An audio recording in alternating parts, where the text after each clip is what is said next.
दोस्तों, जिस देश के पास सूबेदार योगेंद्र सिंह जी यादव जैसे सैनिक हो, उस देश को चीन क्या दुनिया की पूरी ताकत भी इकट्ठा हो जाए तो बाल भी बांका नहीं कर सकती है। और आज मैं आपको सूबेदार योगेंद्र सिंह जी यादव की एक ऐसी कहानी बताने वाला हूं जिसे सुनने के बाद गर्व से आपका सीना भी चौड़ा हो जाएगा, क्योंकि इन्हें मिला है परमवीर चक्र और ये मिलिट्री का सबसे बड़ा ऑनर होता है। लेकिन आपको याद होगा कारगिल की लड़ाई 1999 में पाकिस्तान के खिलाफ, और योगेंद्र सिंह जी के ऊपर पाकिस्तान ने ग्रेनेड से हमले किए। 17 गोलियां लगी थी नाक के ऊपर, उनके दिल पर, उनके जांघ पर, उनके पैर पर, लेकिन उसके बाद भी वो मरे नहीं और पाकिस्तान के तकरीबन 50 सैनिकों को उन्होंने मौत के घाट उतार दिया था। आप सोचिए ना, अगर ऐसे सैनिक हमारे देश के पास हैं तो चीन हमारा क्या बिगाड़ लेगा। और आज मैं आपको एक ऐसी कहानी बताऊंगा जिसे सुनने के बाद चीन के भी हालत खराब हो जाएंगे, क्योंकि एक सैनिक ने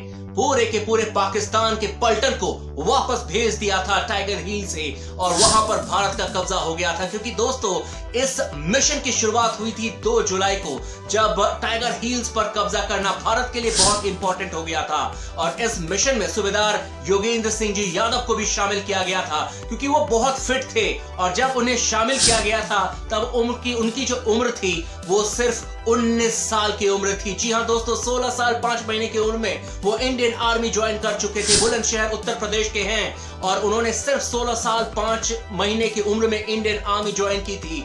19 साल की उम्र में कारगिल की लड़ाई लड़ी थी और परमवीर चक्र हासिल उन्होंने किया, अपने दम पर भारत माता का नारा लगाते हुए। पाकिस्तानी की सेना को ऐसी की तैसी उन्होंने कर दी थी। क्या आप यकीन कर पाएंगे, तकरीबन 5 किलोमीटर की चढ़ाई, वो भी बिल्कुल खड़ी चढ़ाई, और उस पर 7 सैनिक, जिनका जो बटालियन थी उसका नाम था घातक, और उसमें एक थे हमारे सूबेदार योगेंद्र सिंह यादव जी। वो भी चढ़ने में सफल हो गए और काफी नजदीक तक पहुंच गए थे, जहां पर कि पाकिस्तानी आतंकवादी या फौज, जो आपको कहना आप कह सकते हैं, टॉप पर टाइगर हिल पर कब्जा करके बैठी हुई थी। और जब 50 मीटर की दूरी पर थे तब पाकिस्तानियों को लगा कि इंडियन फौज आ गई है। उन्होंने फायरिंग शुरू कर दी, इधर से भी फायरिंग हुई और पाकिस्तान के तमाम सैनिक मारे गए। लेकिन हमें अंदाजा नहीं था, हमने ये सोचा था कि टाइगर हिल्स पर शायद 20 से 25 सैनिक होंगे, लेकिन वहां पर पाकिस्तान के कई सारे सैनिक थे।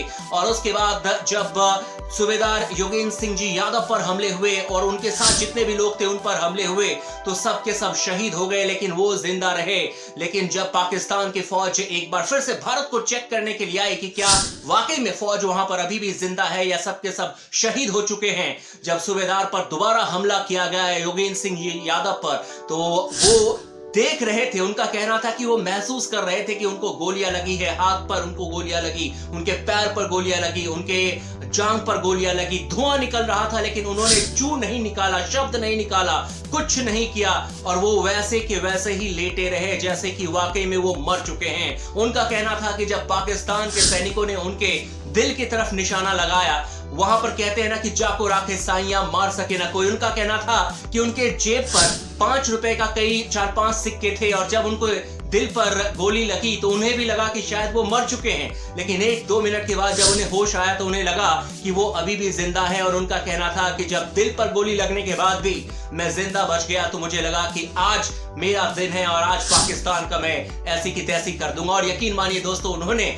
उस हालात में, जब हाथ में गोलियां लगी हैं, हड्डी बाहर है, वो हाथ नहीं चला सकते, अपने बाएं हाथ का इस्तेमाल करते हुए ग्रेनेड मुंह से निकाला, पाकिस्तान के फौज पर ग्रेनेड फेंका और पाकिस्तान के फौजी वहां पर मारे गए। और इतना ही तो जोश है पाकिस्तान के फौजियों में, ऊपर जो टॉप हिल पर बैठे हुए थे पाकिस्तान के फौजी, उन्हें लगा कि भारत ने दोबारा हमला कर दिया है। जितने भी थे वो डर कर भाग गए। और उसके बाद सूबेदार साहब जब नीचे आए और तमाम लोगों को बताया कि इस तरीके से पाकिस्तान की फौज वहां पर है, वो तो हॉस्पिटल गए, लेकिन अगले ही दिन भारत टाइगर हिल पर अपना कब्जा करने में सफल हो गया। दोस्तों, सूबेदार योगेंद्र सिंह जी यादव ने जिस बहादुरी के साथ भारत का परचम लहराया, अगर उसी बहादुरी के साथ हम और आप भी अपनी जिंदगी जी लें तो यकीनन अपने राष्ट्र के लिए हम बहुत कुछ हासिल कर सकते हैं।